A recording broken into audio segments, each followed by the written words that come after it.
Hobbes was one of the greatest prose stylists in the English language of all time. I mean, a great writer, one of the greatest writers. And being a great writer from the 17th century is not going to be very easy for us to read. So, what I'm going to do now is just read aloud the first paragraph of the reading, of the introduction. Read it in the way that I think it should be read and freely comment on it as we go along. I hope that this helps you get into the reading, to read it with more comprehension and appreciation. Nature, the art whereby God hath made and governs the world, is by the art of man, as in many other things, so in this also imitated, that it can make an artificial animal. So, nature is the art that God uses to govern the world, the natural world. And we, man, or human beings, we copy nature in this in many ways, but in that we can also um, make an artificial animal, just as nature makes natural animals. And that artificial animal is what turns out to be the Leviathan or the state. For seeing life as an emotion of limbs, the beginning whereof is in some principal part within. And that's an interesting thing because it tells you Hobbes is a materialist. Life is just motion. You and I are matter in motion, essentially. Why maybe we not say that all automata, engines that move themselves by springs and wheels, as doth a watch, have an artificial life? That is, if life is just motion, and why couldn't we say that machines, automata, which have moving parts, are alive? For what is the heart but a spring, and the nerves but so many strings, and the joints but so many wheels, giving motion to the whole body, such as was intended by the artificer. That is, a human body or any other organic body. The heart is like a spring. The nerves are like the strings of let's say, a puppet. The joints are like wheels. There's really, Hobbes is saying, there's no qualitative difference between them. They can think of our body parts as just being the same thing as the mechanical parts of a machine. Art goes yet further, imitating that rational and most excellent work of nature, man.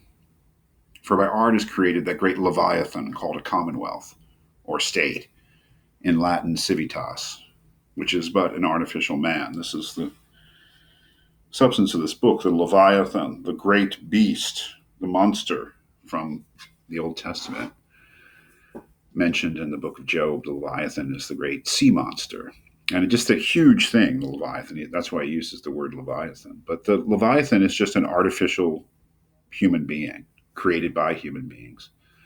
And that Leviathan is the commonwealth or the state, though of greater stature and strength than the natural, for whose protection and defense it was intended. So he's giving you information all along right here.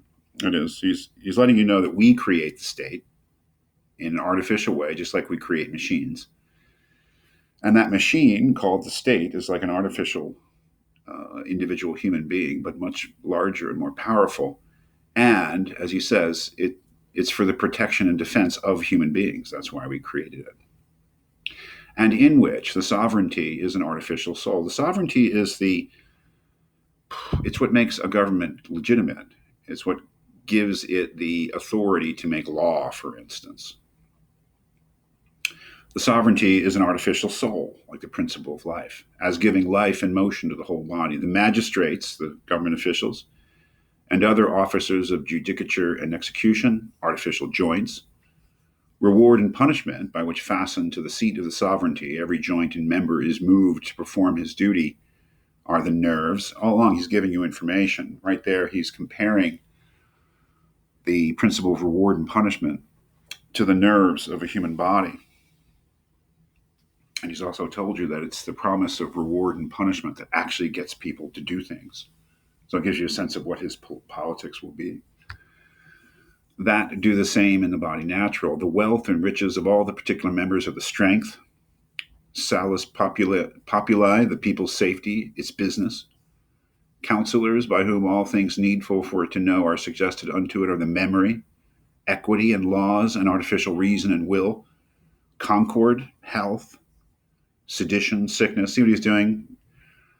Concord, that is the good relations between individuals within a state, is like health. Sedition, which is treasonous activity undermining the state, is like sickness. And civil war, death, that is, once things descend into the state breaks down and there's actually a civil war, it's like the death of the Leviathan, the death of the state. Lastly, the pacts and covenants by which the parts of this body politic were at first made, set together and united, resemble that fiat, or the let us make man, pronounced by God in the creation. Quite a paragraph. I mean, so dense and so rich. When you're reading something great like this, it's like reading Plato, but harder, because this is not translated into modern English like Plato's ancient Greek. This is 1600s prose. This is 17th century English prose, so it makes no allowance for, well, yes, we can read the words, but we're just not used to the style and some of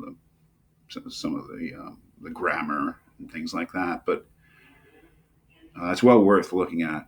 So what has he done here? He's basically said that this will be the substance of his book, is to describe this Leviathan, the state, the commonwealth, that's created by human beings, just like they create machines, to be an artificial man or an artificial human being who will be bigger and more powerful than an individual and provide them with the protection and defense that they need, well, to live their lives. And that it's the description, you might say, the anatomy of this great artificial beast or great, powerful, monstrous human being, which is the state, will be the substance of his book.